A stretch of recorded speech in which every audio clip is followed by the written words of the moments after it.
South Carolina, June 9, 1854. The flames didn't wait for dawn. They licked the sky at 3:12 a.m., a searing orange that turned the night above South Carolina into a hellish glow. It wasn't just any house catching fire. It was the house, the Wentworth estate. 40 rooms, 10 chimneys, and over 100 years of old money soaked into its wooden bones. Now it cracked, moaned, and collapsed under the weight of fire.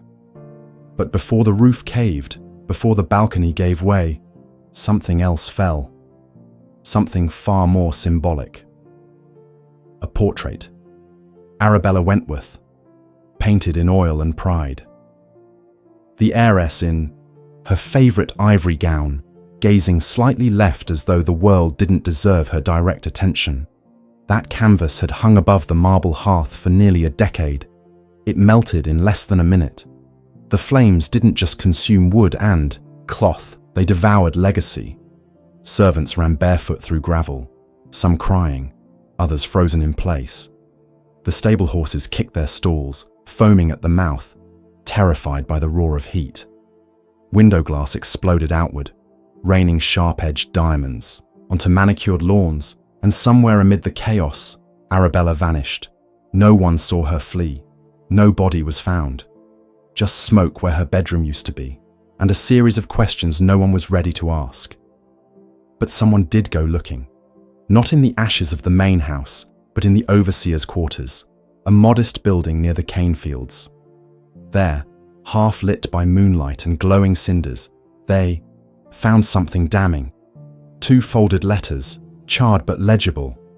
A necklace, not gold, not pearls, but a simple iron cross wrapped in linen, and a single bloody handprint smeared across the back wall, fingers wide, deep, dragged downward.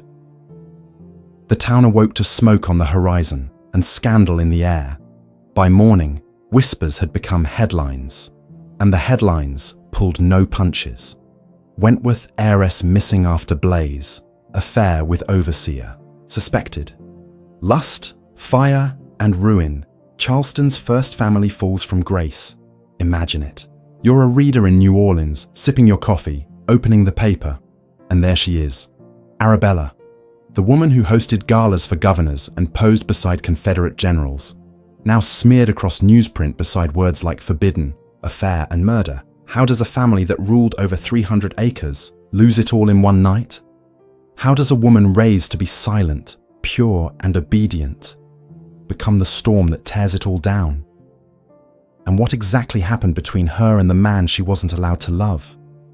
Whatever Arabella had done, or planned, it didn't just burn her father's house, it burned history. The embers that lit up the Savannah sky would flicker through the South for years, but the questions that rose with them would haunt the Wentworth name forever. So what secret did that portrait hide? And what drove Arabella Wentworth, the belle of South Carolina, to vanish into fire and scandal? The answers lie in the days before the flames. By day, the Wentworth estate looked like a painting, one you'd hang in a gallery and mistake for paradise. White columns framed the front like a Greek temple. Ivy curled up from the garden walls. The windows were always polished, reflecting sunlight so cleanly you'd think the house itself had nothing to hide. Inside, Arabella floated from room to room like a swan. Silk skirts, diamond combs, laughter like music, drifting across parlour doors. Tea was served precisely at 3. Servants bowed at thresholds. Every inch of her life was scripted, the perfect southern performance. But outside those pristine windows, behind the roses and hedges, was the real heartbeat of the estate, and it beat in chains. The slave quarters were just out of sight, tucked behind the tobacco barn and shielded by distance. No columns, no silk, just splintered wood, tin roofs, and air thick with sweat. Imagine waking up there, before sunrise, before breath, the heat already suffocating, the dirt floor beneath you still damp from a leaky roof, roosters crowing not as alarm clocks, but as a sentence. Another day of endless fieldwork, cracked hands, and lashes waiting for the slightest misstep. You can almost hear it. The shuffle of bare feet across dry soil, the hiss of hot irons, the creak of wagon wheels hauling cotton, bales twice a man's weight. Luxury was not just separated by distance, it was enforced by violence. Arabella wore perfume from Paris. The women in the quarters rubbed mint leaves under their arms to mask the smell of pain. She danced in the ballroom with suitors from Charleston. The men outside couldn't even look her in the eye without risking a whip. But Arabella wasn't blind. She saw the bruises. She heard the screams, muffled through shutters, buried beneath hymns. She watched her father order a boy to be lashed for dropping a silver tray. She watched her uncle grab a woman by the hair and drag her into the shed. And when she asked about it, "Don't ask questions, Bella," her mother whispered. "It's just how things are." Just how things are. 4 words that chained more people than iron ever did. But Arabella wasn't like the other daughters of the South. She didn't flinch when others looked away. She lingered, longer than she should have. And one night, she crossed the garden path, past the hedge, past the barn, into a world her name was never meant to enter. What she found there wasn't just suffering, it was truth. And once seen, it could not be unseen, because even behind the mud and the calluses she saw eyes that still carried pride, still carried rage. And in one of those sets of eyes, she found something else. Recognition, desire, danger. The contrast between their worlds wasn't just cruel, it was combustible, and someone had just lit a match. What happens when a woman, bred for obedience, begins to question everything she's been taught? And when a man with nothing left to lose stares back at her, with fire in his eyes? Arabella had always been curious. Even as a child, she asked too many questions, questions that made the preacher fumble and her mother clutch her pearls. But now, at 19, that curiosity had sharpened into something else. Restlessness. It began the night she saw him, the new overseer. His name was Elijah Haynes, tall, broad, with hands like carved stone and a voice low enough to make windows vibrate. But it wasn't his strength that made Arabella pause. It was his silence, the way he watched, the way he didn't flinch when the master barked commands. He didn't bow. He didn't bend. He obeyed, but only just. Arabella had seen dozens of overseers, brutal men with cracked boots and whiskey breath, men who saw slaves as shadows, things to move or beat or break. Elijah was different. He didn't smile at Arabella when they crossed paths. He nodded, and sometimes he looked at her for 1 second too long. At first, she hated him for it. Then, she didn't. The first letter was hidden in a basket of folded linens. No signature, just 3 lines, written in tight, slanted hand. You see more than they think, but are you ready to bear the weight of knowing? If so, meet me where the sugar meets the pines. Arabella read it 5 times. Her hands trembled. She knew it was dangerous, knew what would happen if anyone found out. But that night, just after dusk, she stepped past the rose trellis and disappeared into the trees. They met where the sugarcane ended and the pines began, a place damp with heat and buzzing with insects. He said little, she said less. But something passed between them that didn't need words. Over the next weeks, the meetings continued. Sometimes they spoke, sometimes they didn't, but always they exchanged something, notes, glances, truths too risky to be said aloud. And then one night, he kissed her. She didn't stop him, didn't want to. But this wasn't a romance. It was a fracture in a system built on silence. Arabella began to change. She flinched when she heard the whip. She questioned her father's orders. She wandered, too close to the quarters. And behind closed doors, Elijah warned her, "If you're not ready to burn everything down, don't light the match." But she already had. One morning, her mother found a crumpled note in Arabella's sewing drawer. No names, but enough to raise suspicion, enough to start whispers. Then a maid noticed Arabella slipping through the hedges. A stable boy saw Elijah linger too long near the garden. And just like that, the house became a hive of watching eyes and tightened fists. Her father confronted her, screamed, demanded names, demanded truth. Arabella said nothing. The next day, Elijah was reassigned, sent to manage a satellite field 2 miles east, away from the main house. But distance couldn't erase what had been done, what they had shared, what they had risked. That week, Arabella wrote 2 letters, both unsigned. One she tucked beneath Elijah's saddle blanket. The other, she burned, but the ashes didn't scatter. They stuck to her fingers. And 2 days later, when the overseer's quarters went up in flames, a necklace was found in the rubble. Arabella's necklace, the one her mother had given her on her 16th birthday, with the tiny golden rose at its center. She'd never taken it off until now. The house hadn't burned yet, not officially, but the fire had already started, and it was licking its way through every lie the Wentworths had ever told. There are silences that protect, and there are silences that kill. By the end of June, the Wentworth estate was thick with the latter. Servants walked slower. Doors opened quieter. Even the birds near the veranda seemed to chirp less, as if sensing the weight in the air.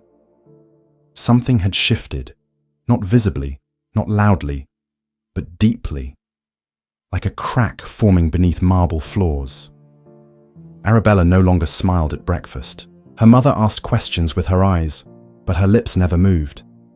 And her father, Judge Silas Wentworth, had grown unpredictable, one day generous, the next vengeful.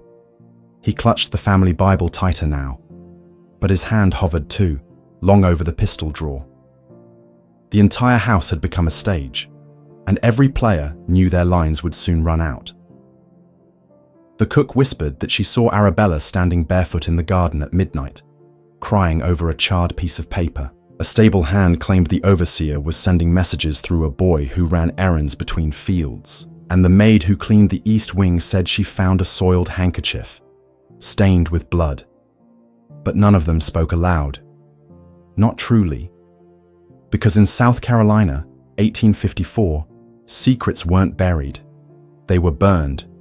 And yet, something was rising. One morning, Arabella stood at the parlor window and stared at the cane fields for over an hour. She didn't blink. She didn't move. And when her mother touched her shoulder, Arabella asked a question so cold it chilled the room. Do you think a woman can love a man she's not allowed to touch? Her mother didn't answer. She didn't have to. The answer was no. Not in this house. Not in this world. Not when the man was black, and the woman bore the name Wentworth. That same evening, a fire broke out in the stables. Small, contained, but intentional. The sheriff blamed lightning. The slaves said nothing. But Arabella knew better. It was a message, a promise, a spark waiting to catch. Inside her diary, a leather-bound journal hidden beneath the floorboards, Arabella scribbled a single line in frantic ink. If he burns, I burn with him. 2 days later, the fields fell eerily quiet. No laughter. No song. Not even the thud of boots. Only whispers. Some say Arabella met Elijah again that night. Not in the fields, but beneath the old church tree, where no one dared speak after dark. Others claim she went alone, carrying a satchel, a bottle, and a decision. What we do know is this. The next morning, the painting in the Great Hall, the massive portrait of Arabella in her debutante gown, was gone, not removed, destroyed, shredded into strips, stuffed beneath the fireplace. And as the flames consumed her face, someone scrawled 3 words across the mantle in charcoal. Truth doesn't kneel. What happens when a woman raised in silk dares to love a man branded by chains? And what price must be paid when that love refuses to stay hidden? June 9th, 1854. It began with thunder, not from the sky, but from boots, from hooves, from the roar of men shouting over crackling wood. But by the time neighbours reached the gates of the Wentworth estate, the night had already swallowed the house whole. The main hall was in flames. The east wing, where the overseer slept, had collapsed, and in the courtyard, just beyond the shattered fountain, lay two bodies. One white, one black, twisted together like branches of a dying tree, Arabella and Elijah. She in her nightdress, clutched to his chest. He in blood-streaked overalls, arms still around her waist. A bullet had taken him. Smoke had taken her. But it wasn't the fire that haunted people most. It was what was found in the drawing room. Pinned to the wall where the family portrait once hung was a letter, signed by Arabella, written in trembling ink. I chose love over silence, truth over inheritance. And though I was born with everything, I'd rather die beside him than live another day pretending.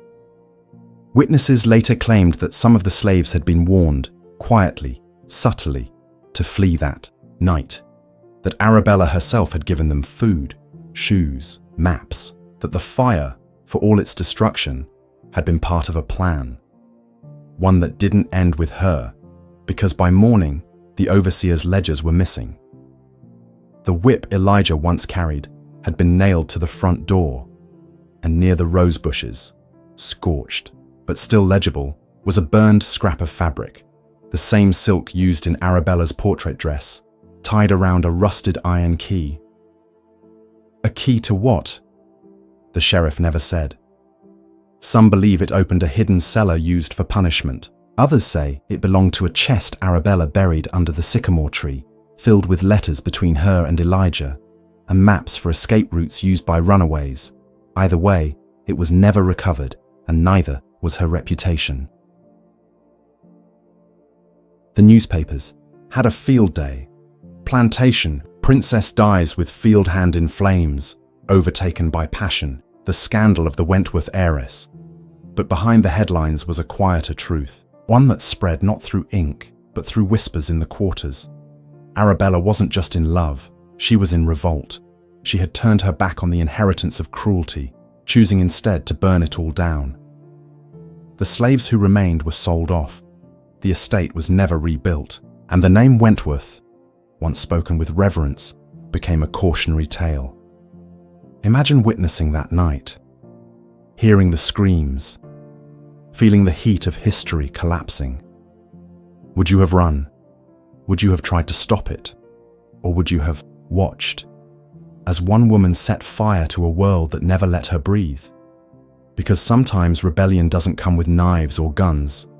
Sometimes it comes with letters, with silk ribbons, with one final kiss in the dark. But what became of the truth Arabella left behind? And did her fire light a path for others who had nothing left to lose?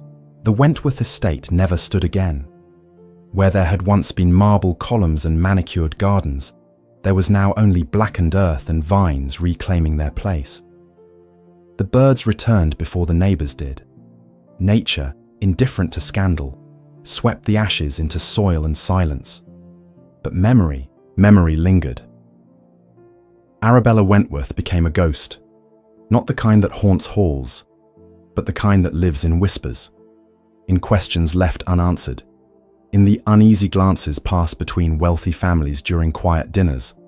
Her name wasn't spoken in polite company. Her portrait was never redone, but in the quarters, her story lived. Some say she died a traitor, others a savior. A few former slaves, those who had escaped thanks to the maps Arabella and Elijah left behind, would speak of her in hushed tones, not as a white woman who fell in love with a black man, but as a woman who finally saw the truth of the world and chose to set it ablaze. They said she could have run, fled to Charleston, disappeared to Europe with the fortune she was born into, but she didn't. She stayed, and in staying, she shattered the illusion of loyalty, class, and bloodline. She made sure her father's name and his empire burned with her. No monument was ever built for Arabella, but in 1903, a rusted iron key fused to a melted scrap of silk, was discovered beneath an old sycamore tree on what used to be the Wentworth property. No one claimed it. No museum catalogued it. But it made the front page of a single southern newspaper with a headline that read, "The Heiress Who Loved Too Loudly." And near that same tree, carved faintly into bark, almost faded by time, were 5 words. She was never really theirs. What does it mean to belong in a world built to own others? What does it cost to choose love over legacy, truth over silence? Arabella Wentworth answered those questions with fire. And in doing so, she didn't just destroy a family, she exposed a lie that wealth and power could insulate sin forever. They couldn't. Not then. Not now. So the next time you pass a crumbling plantation house or see a faded name on a marble plaque, ask yourself, what stories were buried beneath that soil? What truths were burned away to keep history clean?